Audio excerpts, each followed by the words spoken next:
Hey, this is Allen at guitarbreakdown.com, and I'm going to give you a few exercises that can help develop the strength, which is really necessary in playing legato techniques. There's a lot of different exercises you can do to help you with your legato technique. I mean, when we were at Berklee, we learned techniques like, using like a chromatic pattern that's just a symmetrical pattern, has nothing harmonically happening in it, but it's like.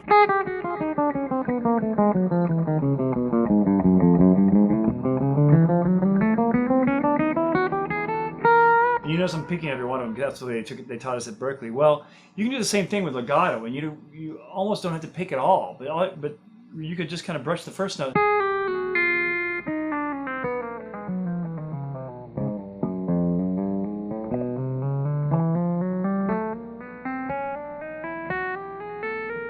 And I started going slow there because the key to playing a lot of legato stuff is keeping it slow and even. A lot of guys can find a little pattern like the one I showed you before. This is a common legato pattern, which is E, C, D, E, D, C, D, and you only pick once. And it's real easy for some guys to pick up that pattern and go.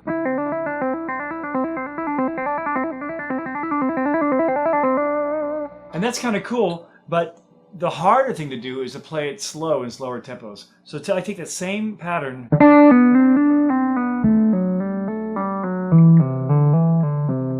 and I move it around whatever scale of choice, whatever scale I want to play.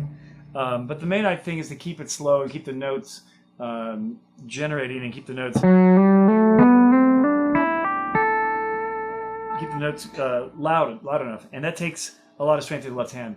Another exercise you can do really quick is play the scales you already know, like a major scale, but try to play it without picking.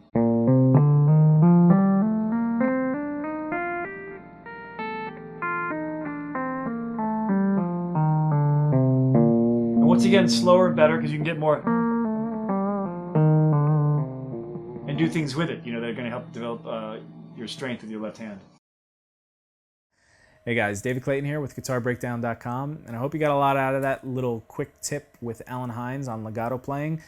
We have a few more of these coming up, so I hope you stick around. We have another really cool one on rhythm playing, a little funky kind of chord comping thing that he does so well, so I hope you stick around for that.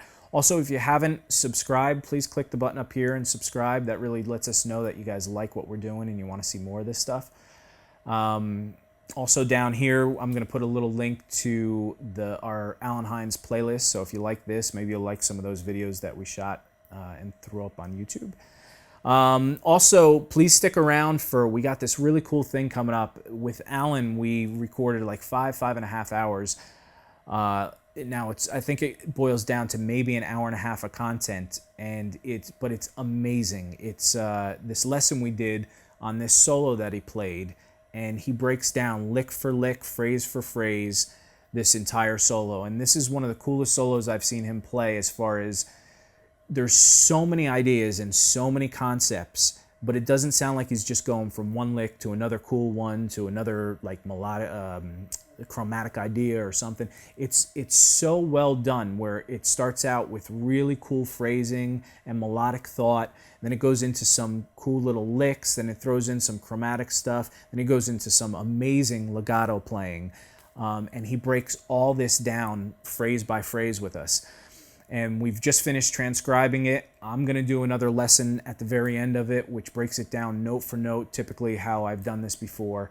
And we also did a whole long interview session with him, which is just awesome. It talks about, he answers questions on where he started, how he got into Berklee and MI, and what he got out of those two things, studio session playing, and then he talks about everything up to teaching and his legato technique, to his tone and his pedals and amps, and it just goes into everything. It's going to be really cool. So I hope you guys stick around for that. We will be making a bigger announcement on that and showing some samples of what all that is. So I hope you guys stick around for that, and we will see you on the next lesson. Thanks, guys.